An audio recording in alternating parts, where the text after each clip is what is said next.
Okay, cool. Oh, and then it happened on my screen and it...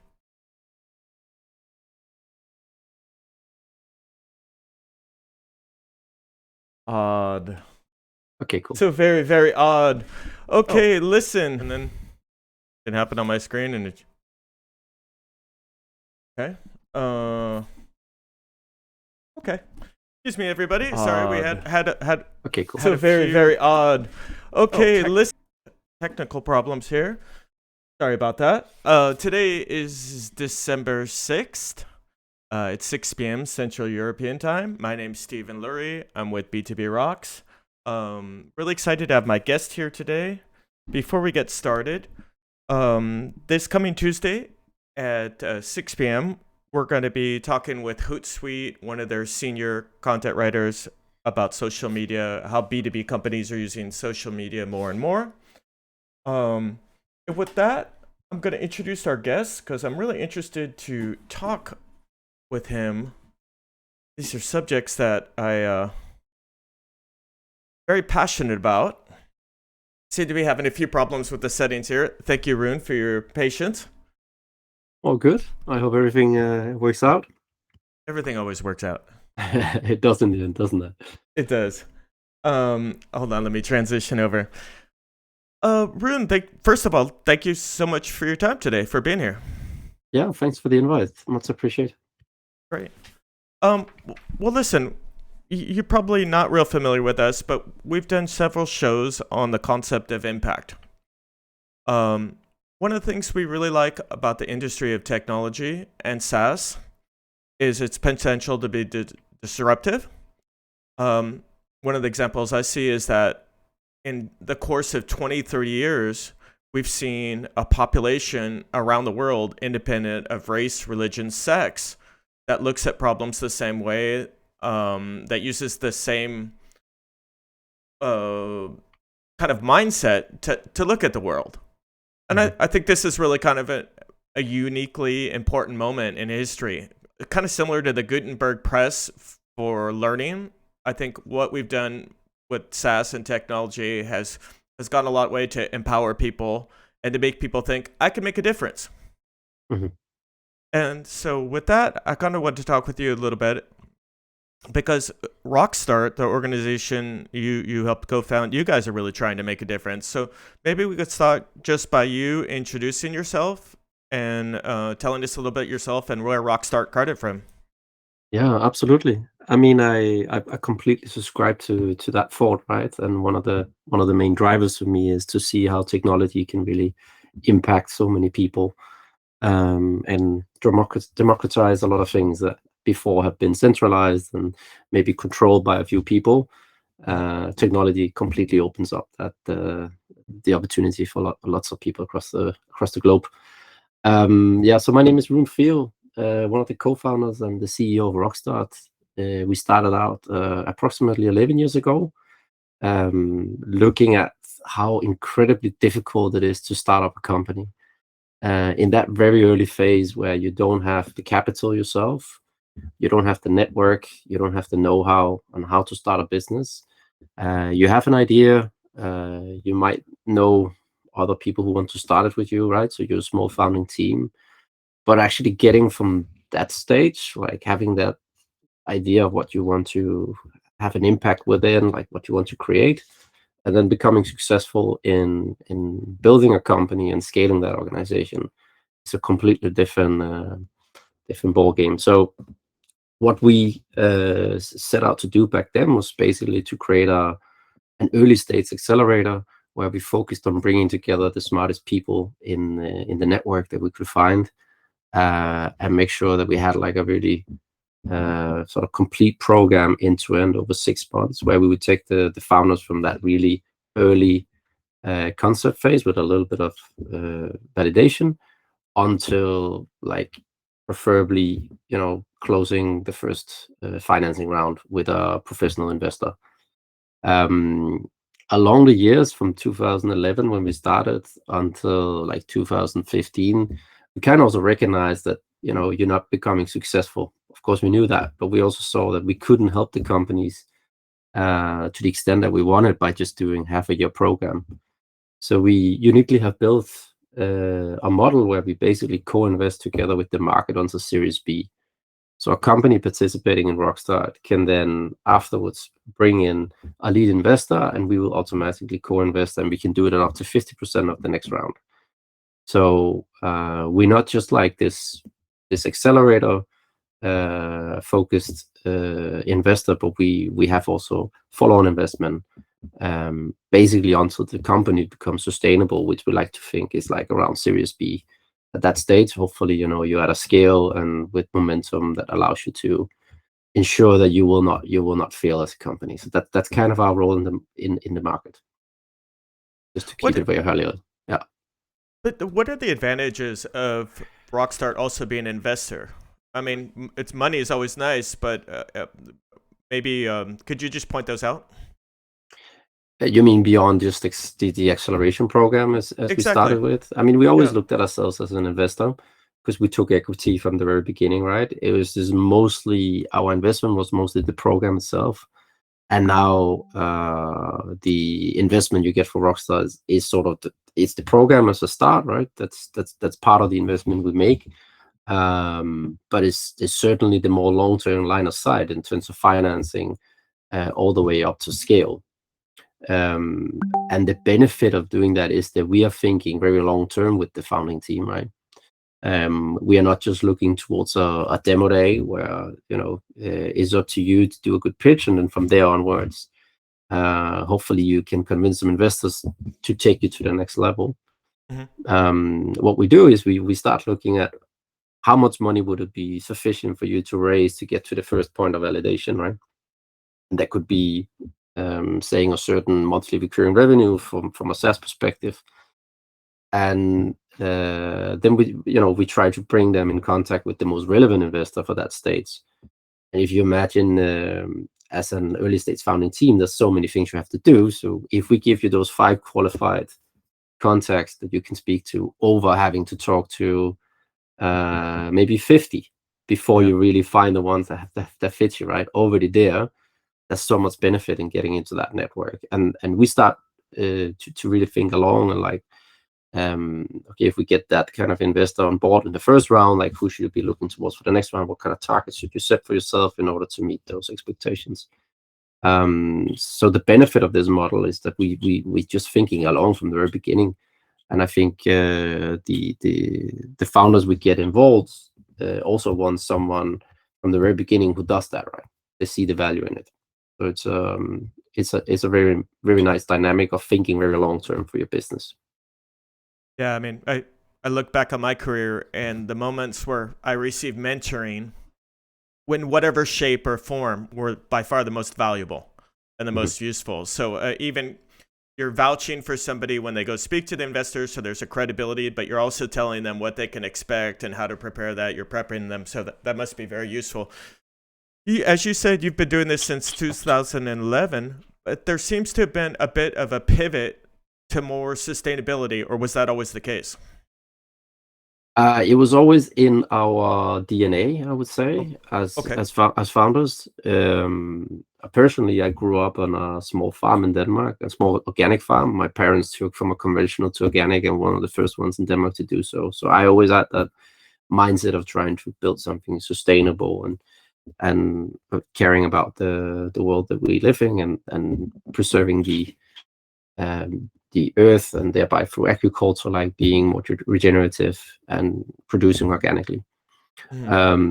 So that upbringing, of course, drove me very much in that direction. And early on in Rockstart, we were able to build an energy program in 2014. So when that opportunity came along, we were very clear, like, this is going to have a positive impact for the world if we really specialize within this field. And in 2016, we completely changed the purpose of the company. So we made it to fund the transformation to a regenerative and sustainable future. And we started looking at how can you, which domains can you have the most impact within, right? Obviously, we have a climate crisis, so we need to innovate the energy system that we built, try to decarbonize, decentralize it, make it more digital, make it smarter. We need to look at our food system, or food supply chain, as we used to refer to it, and basically looking from everything from the ground and to gut, seeing how we can innovate in the best possible way. So that was energy, agri-food as the second domain, and then the third one is what we call emerging technologies, and that's essentially with the thinking that unless someone will invest in new innovations, let's say spin-ups coming from university, and actually give them an application to business, we won't really see these leapfrogs that we need to see, where technology can play a massive role, right?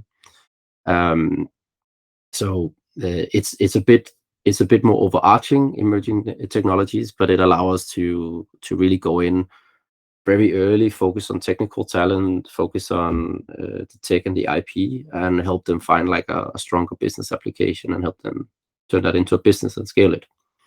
Those are the three areas, and within each we have a fund that basically, make the investment from an early stage, providing capital where part of it goes to the program and part of it goes directly to the team, and then we continue to co-invest up to Series B. And those funds are what you would call like nano or micro fund, depending on which jurisdictions you're in, because they're like 22 million for agri-food, 27 million for energy, and then we just had first close for the emerging tech fund, and we're building that towards a 30 million fund. So they're really relatively small if you look at it from a venture fund perspective, but it allows us to do exactly what we want, which is going in early, offering support and offering the first small ticket, which is all the way down to 100,000 euros. Huh? So that's also very unusual for a professional investor to do that. No, you focus on energy, agriculture, and also, I forgot the term, technology. Emerging technologies, yeah. Thank you. Yeah. What about, are there any other things you dabble in, or is it really those things? For example, is education also on your radar, or are you really focused on those three things? Yeah, so actually, underneath emerging technologies, we also decided to go with a few domains that, other than focusing on some core technologies, where we quite open, we picked out 7 that we think are going to be most impactful in the future, and then we focus in on a few domains. One of them being health, another one being smart cities and smart citizens, where edtech, for example, also come underneath. So we're not sort of like completely open. We are trying to narrow ourselves in to focus on what we think is going to be most relevant. Yeah. What are some of the companies that you've been a part of, that Rockstart's been a part of, that you're just happiest to see succeeding and moving forward? I'm a father of 2 children, so I'm always happy to see anything ecology, sustainability. But what are some things that you're really excited about? Can you share anything? Yeah, absolutely. I mean, I think it's always good to sort of talk about the best case that we had so far, right? With a company called hops.com, basically allowing companies, SMEs, small companies, to do prototyping much quicker through a distributed manufacturing platform using 3D printing and CNC cutters, and basically take time to market for innovative products much quicker. And you can imagine, in a world we live in where we need to innovate quite rapidly to accommodate some of the challenges ahead, right? Then a platform like that will just, especially for small businesses who don't have their own prototyping equipment, be super useful, scalable. So we took that from very beginning, where it's just like the 2 founders. We were the first investor in, and scaled it all the way up to exit, right? We're part of that journey, where other investors took over and sort of invested until Series C, where then exited to a US listed company last year. Yeah, there's a common recurring subject at our dinner table, which is we talk about this concept of time is accelerating. And so we look at it in our family, we talk about it from the Industrial Revolution. We went from a time of abundance, where it was really supply side. We just started making a ton of everything, and there was pent up demand. And now the world is switching. Scarcity is coming back, and we have to do more with less. And so I think it's really interesting to be doing what you're doing what Rockstart is doing, and to be focused on these things, because it's not just changing how we produce something, it's changing all the systems that are related to it, and there's a ton of moving pieces. The complexity is, if you look It's at something beautiful. like energy or something like that, there's so much potential, but it's a lot of heavy lifting. Absolutely, and I think it's a combination between a shifting economy, right? There's obvious awareness amongst people, the change they want to be part of, and then there's a pretty obvious like fundamental challenges that we will have if we don't change. I think people are becoming aware of those, right? Like a climate change or droughts in dry regions.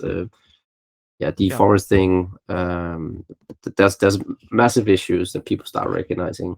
So unless we really take rapid change, then it won't have the impact that we need to have. So technology, I think, is the only way forward, right? And the spaces that we're in, like to take agri-food for one, there's so much waste and side streams that you can actually repurpose and reuse for products. One example is a company in Denmark we invested in called Beyond Leather Material. They're taking apple pulp. So when you make juices, then you have a lot of waste coming from that process, and you can repurpose that to make leather, organic leather that can be used for the fashion and car industry and so on. I mean, that's just beautiful that that's possible, right? Instead of having to slaughter a cow to actually get leather for your car or for your fashion bag. So yeah, I'm trying to convince my neighbors to harvest methane, but no one seems quite as excited as me. But we'll see if we're. What is your neighbors doing? Nothing, but I just said we could take all our trash and you can make methane from your trash. It's like that. It's not really that. So there's always things to do there. The energy market, the water market. There's so much waste. I want to get your perspective on this. I come from the world of IoT a little bit, and we were working on IoT for water markets. And one of the conversation we had is like 30% of the water in a continent like Australia or a country Australia, depending on what you look, is wasted before it's delivered to the customer or to the agricultural site. And so now we have all IoT devices that we can connect that are low power and very inexpensive, and that'll be part of the answer in managing that waste. But is the solution, does that create other problems that are just deferred problems? Do you see the problem? I don't know, maybe. Well, yeah, I hear what you say, but I think one of the challenges that the industrialization have brought with us is trying to do everything at like massive scale, right? To get economy of scale,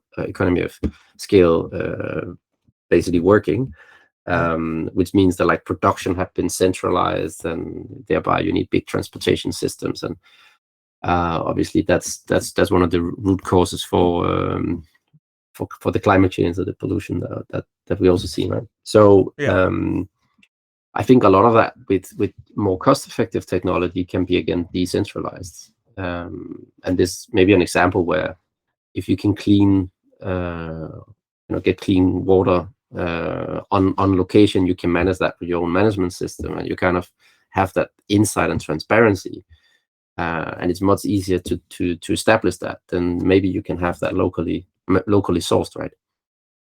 So it's a matter of getting the cost down, and of course that was one of the reasons why you centralized it. It would be incredibly expensive to have a refinery that could clean the water, right? Then probably you took a centralized approach to it instead of looking at like smaller setups that would be more beneficial for the local community. I think that's now one of the possibilities when it comes to energy as well, the decentralized microgrids, using battery storage for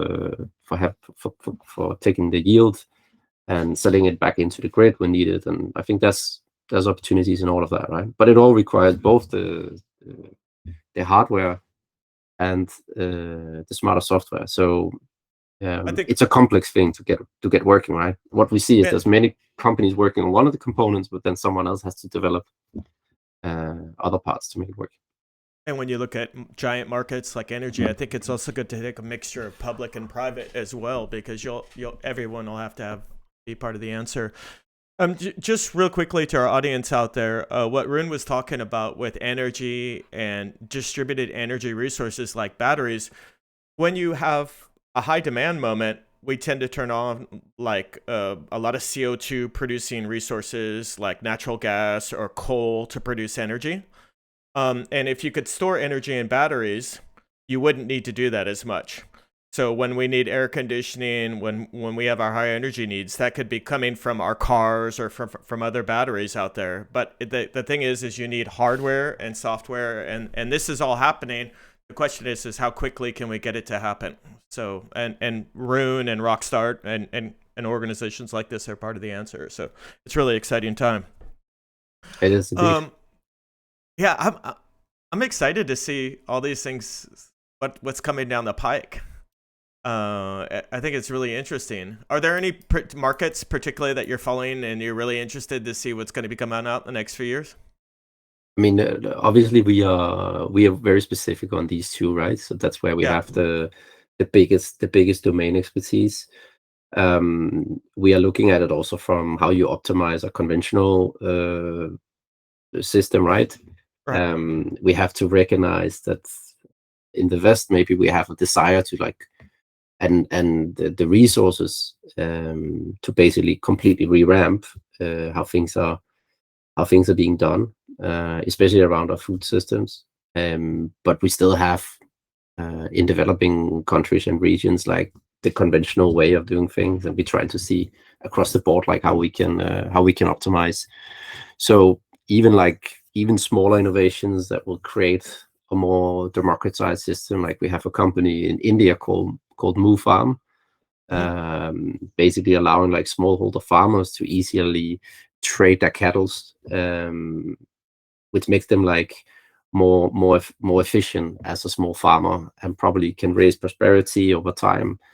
So these are also some of the realities that you have to look at. So when we look at it from a global perspective and from end to end, then there's like not one thing that particularly sort of stands out. It's more like the region that we're looking at. Actually, what are the challenges that you need to solve? For example, in India versus a country in Europe where India, 1 billion people, you can have massive impact, right? If you optimize things like that.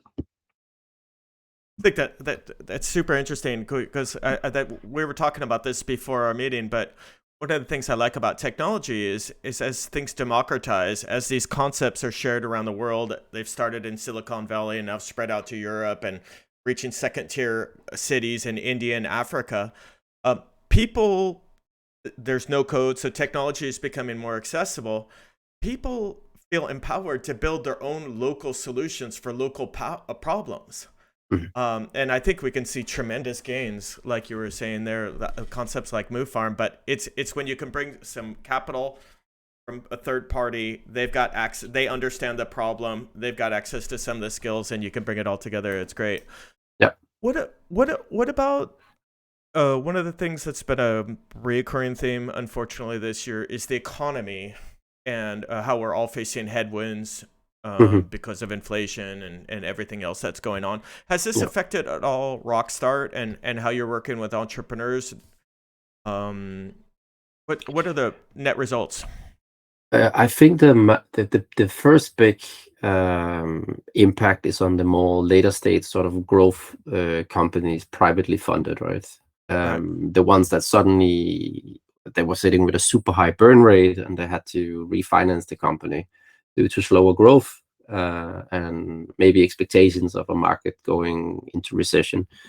There are two things that happen for them. I think the first one is, of course, like the slowing growth have also significantly made them have to adjust like the projections moving forward. And then the market sort of adjusted itself. So some companies that might have like a 30 times money multiple. So if you can get like a valuation that's 30 times the yearly recurring revenue that you're making, then that's then no longer the case. Maybe that number have gone down to 20, right? So not only have your projections, your expectations to how much money you're gonna make in the upcoming years gone down, but the money have also dictated a much lower valuation multiple. So therefore, there are many companies gone out and then had to like let go of 15, 20, 25% of their workforce, basically as a preemptive move for what might be coming, because not all of them are impacted yet, right? On their forecast, but they might be in the upcoming years. So that's what they're all planning for. And I think a lot of VCs, especially later states as well, are expecting this to go quite deep and long term. So thereby the funding have gone down. Read just the other day that specifically for SaaS companies in Europe, we're down like 58% this quarter compared to last quarter, or the same quarter last year. Mm-hmm. That's quite significant, right? And of course, there's a downtick in the amount of money that's available for startups to raise.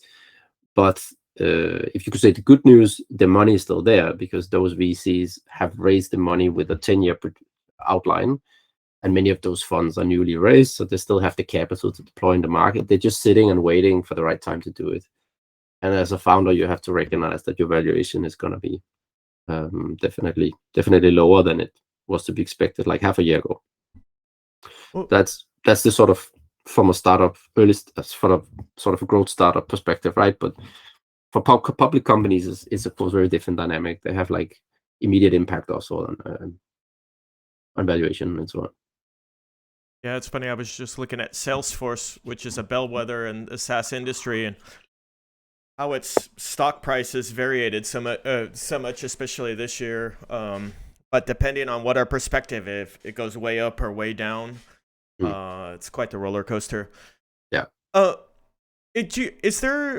You were talking about investors having money aside that they haven't invested.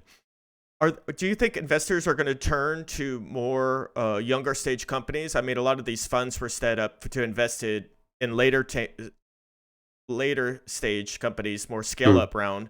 But they have a choice. They can turn to quality, but then everyone's going to want to invest in the top scale ups, or they can try and increase the rate of innovation and have more companies come up. Is there a movement at all in the industry to do more startups and have more, or increase the rate of innovation, or do you see any trends this way? We do a little bit. I'm not sure it's entirely correlated with the financial downturn. I think it's more the amount of capital that's been available. Actually for more than a year, at least from a European, which I'm closest to, right, perspective, where many sort of later stage funds, especially if it's above 200 million, you're exactly right. There's not that many superstar companies to invest in. So either you get in, or you fight for the valuation, which is also not a rational thing to do necessarily.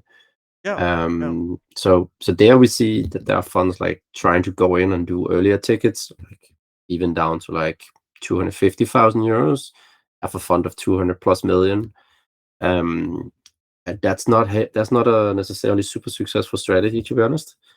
And the problem there is that these funds are not really structured with a team that can really manage such a small investment in a portfolio company. They need to put all their time to work to where the bulk of the money is going. So if you imagine you have 20 companies in your portfolio and the bulk of the money goes across 5 of them, right? That's where you should put your time as an investment team. So you shouldn't put too much focus, and you actually end up not putting too much focus on a company that you only put 250K in. Although over time you might end up being one of the biggest contributor to the capital you have. But I think it's really tough, actually. I think there's some funds there, some later stage funds that might struggle actually to find proper deal flow. And it's between I would say even 100 million plus funds, there's a lot of them that all needs to start out with a 2 million ticket before it makes sense. Yeah. I kind of wonder what's going to happen in the industry, because I look back at some companies historically that were successful recently, like Twilio, which went public, I think, in 2015. Mm-hmm. And I'm like, would investors line up to take Twilio public today? I don't know, because they had a lot of revenue, but they had a lot of losses as well. And it seems like gravity does matter even in technology industry. Like after a while, That's going to be a really interesting time. Yeah, for sure. I want to ask you a quick question about all the funds that seem to become popping up with kind of a mission. Today I was on EU Startups website, and there was a fund that had raised close to 70 million. I think it was Jensen, but it was same thing with like a 0 CO2 impact. So it seems like you started a trend, Rune. I wish it was me. Luckily, luckily the world is going this direction, which is very positive. Okay. Very humble. Well, for sure. I mean, we did not by far. I think impact investment is not a new thing, right? I think making positive impact and making good money for your investors is the positioning that we're trying to take, where impact investment was always falling a little bit between, well, are you actually planning to return my money? Yeah. or is it more like philanthropy, right? How nice of a thing am I doing? Yeah, exactly. How nice am I to you right now? And actually several of them, of the more established impact funds did not have a very aggressive return profile. They would say we return your money 1.2 times, right? That's what you should expect. But if it goes really well, maybe it's 2 times. We have gone out and said, well, we are in a space where we are early in, so we diversify by, we do 50 companies in one fund because we're really early in, and we believe we're gonna hit like 15 to 25% of those will be returning money back into you as an investor. And as long as we just do a few that's actually doing quite well, then we can return your money at 3 times back after 10 years, which is approximately like 20% IRR over every year. So 20% increase in the value creation every year. Several of the traditional impact funds didn't have that. I think most funds today, you kind of have that. If you launch a new fund, you kind of have to have a commercial pitch, I would say, because it's very competitive. I don't think you can launch a fund saying like, okay, we might return your money. I don't think that's strong enough. And thereby, investors I've met wouldn't like that very much. No, exactly right. It's a subsection of the ones that are willing to invest in venture funds. Otherwise, they rather do philanthropy, which is simply just giving it away and never expect anything, right? But there are lots of options to invest, and I think being mission driven is of course great, but having a strategy and being mission driven, I think, is the right way, right? That's what we're trying to achieve. To just say like we invest in sustainability or we invest in like do good companies, or it's not really a strategy.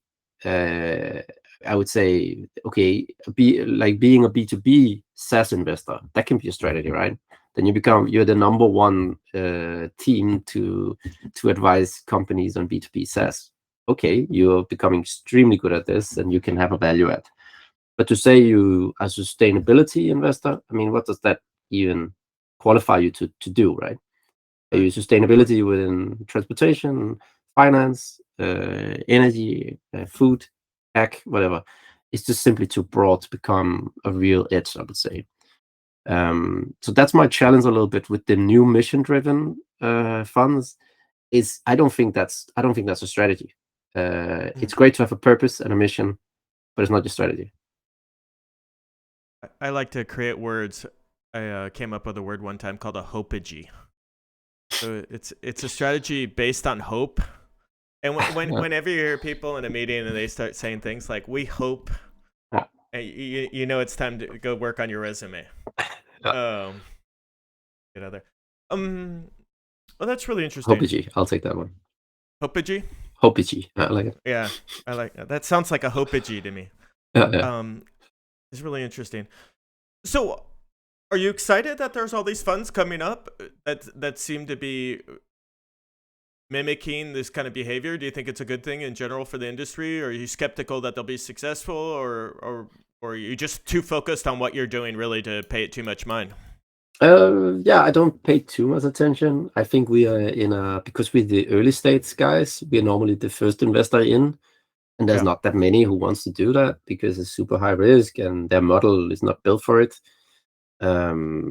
So I'm just happy that there's more follow-on capital actually for the companies that we invest in.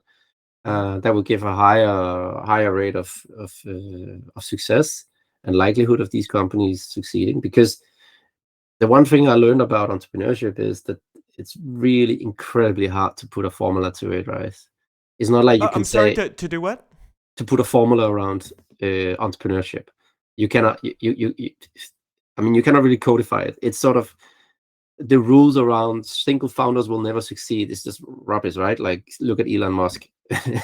He's like the most successful guy in the world. Like, it sounds like he's doing everything by himself. Of course, that's not true, but Right. It's of course always better to start as a team. But sometimes, like, the one crazy person who's willing to do whatever it takes to make it happen can also make it happen. And I don't think he follow any guidebooks, right? This guy, he's just building on intuition. That's how it seems like.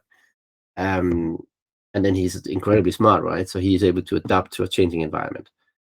So if you take that perspective, then what we do is super high risk and super uncertain. It's really difficult to assess who's going to be winning. The only thing you want to do is to try to remove as many barriers as possible and then increase the chances of success. And by having more funds in the market, you actually significantly increase that chance of success, because more of the companies will get financed and have a chance to actually build a team and try to have some impact in what they do. So for me, it's super positive. Well, I agree. I just want to say that to put this together, this little show, I got a chance to review Rune and also the company Rockstart that he helped co-funded.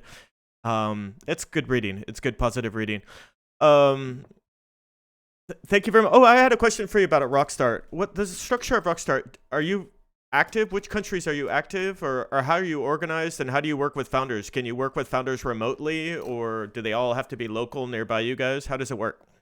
So we work with everyone sort of as a remote first, and then we run events throughout the programs that we do on location, and that's either in Bogota, where we have approximately 1/3 of our team, so for the whole Latam market, and then we have offices in Amsterdam and Copenhagen, where we have the other 2/3. As we are a remote first company, then we also have people living across the globe, I would almost say, at this moment, and thereby also investments almost everywhere, right? We have Latam region. We have more than 50 companies in Europe, most of them, but we also have in India and Nepal and Bangladesh, and we have companies from all over Singapore and African countries also. That's really kind of cool. Very, very interesting. Are you partner up with any organizations or nonprofits, or is that under the umbrella of what Rockstart does, or are you guys really just focused on the business aspect? Partner up in order to do what specifically? I don't know, like there's organizations like No Time for the Planet or Women in Technology, or there's so many different things, 1% for the Planet. I was just kind of curious if there's any organizations. Good one. I mean, we honestly try to affiliate ourselves and help where we can, but we have not made strong partnerships that I would want to point out to say that we've done anything particularly unique. I think we honestly quite focused on just trying to build the best possible product and offer these founders the best possible support. So that means that we already feel often that we sort of up to here, to be honest, because our ambition is always to do it better. So we're not always looking that much outside, I have to be honest. That's completely normal. My question is, some of the founders I've met a few, been fortunate to work pretty closely with the founders. They have an irrational belief in what they believe in. To the point of when their friends and family say what you're doing is crazy, and they still pursue it. And they're obsessive. Is that your impression too, or am I stereotyping too much? You are stereotyping, of course, and that's the thing about entrepreneurship. You cannot do that. Because you can also come out of a corporate with shitloads of understanding of how a market works, and then have 30 years of experience and build a very successful business because you just exactly knew where the ping was. But what I do like the young naive teams who believe that they can change the world because they are the ones who actually do it, right? That's Before you can change the world, you have to believe you can change the world. That's it. That's it. So It's everything. Everything starts up here, right? That yeah, impacts your entire being, the way you hold yourself, the way you act, the energy that you put into yourself, and like I think, yeah, it's the moment you're able to change your mindset, anything is more or less possible, right? And then it's a matter of teaming up with people along the way who's believing in you, right? And these are like the ones that does not believe in you, and that's why your family is most of the time not the best advisors, right? It's not because they don't believe in you, but they also care for you, so they try to be cautious about you not falling. But in entrepreneurship, you fall all the time. So yeah, that's just it's just an irrational approach to try to keep people away from danger. Now, it's like this is gonna hurt, and yeah. the only real recipe for success is just to continue going through the pain, huh? When it's also hurting, and not to stop. I just remember the first founder I worked with. He ran up something like 200,000 in credit card debt, and we're like, hey, you run up a lot of debt on your credit card starting the company, and he's like, I'll get funded. He got funded. That's ballsy. And I was just remember saying, whoo. No. And if I was family, the first thing I would say would be, don't run up credit card debt. And but he pulled it off. Good for him. If I can be honest, if I was his business advisor, I would also say don't about credit card just for any audience, right? I think it was a different time. Sure. It was at the beginning of technology a little bit. I believe that. Listen, Rune, thank you so much for your time. To our audience out there, I really recommend that you go check out Rockstart's website. It's really interesting. There's a lot interesting going on, a lot of interesting companies supported. And if you get a moment, also take a look at Rune's profile on LinkedIn, on their website. If you're a founder, if you're got an idea and you're really serious about it, they've got lots of like buttons and call to actions like contact us with your idea. So they're really serious about trying to put you in a position to succeed. Thank you so much for your time. Thanks a lot, Stevie. Much appreciated. Yeah. Have a good one. Okay. Have a good day. Great day. Take care. Wow. That was pretty fun. Hold on, let me transition out of the screen. So, in case you don't know, it's December 6th. So you need to have your Christmas list, at least have written Christmas lists on a piece of paper and get ready to start working on that.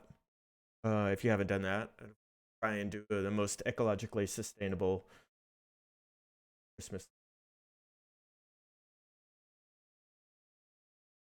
For our next show is going to be on Tuesday, December 13th at 6 p.m.